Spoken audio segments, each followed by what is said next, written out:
ದ್ವಿಚಕ್ರ ವಾಹನದ ಮೇಲೆ ವಿದ್ಯುತ್ ತಂತಿ ಬಿದ್ದು ಯುವ ಯಕ್ಷಗಾನ ಕಲಾವಿದ ರಂಜಿತ್ ಬನ್ನಾಡಿ ಎಂಬುವರು ದಾರುಣವಾಗಿ ಮೃತಪಟ್ಟ ಘಟನೆ ಕೊಪ್ಪ ಸಮೀಪ ನಡೆದಿದೆ.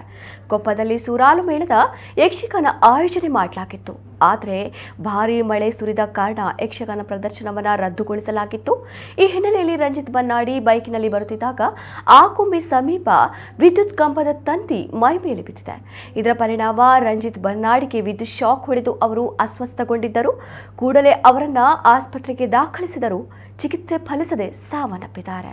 ಸಹ ಸವಾರ ಸ್ತ್ರೀ ವೇಷಧಾರಿ ವಿನೋದ್ ರಾಜ್ ಅದೃಷ್ಟವಶಾತ್ ಪಾರಾಗಿದ್ದಾರೆ.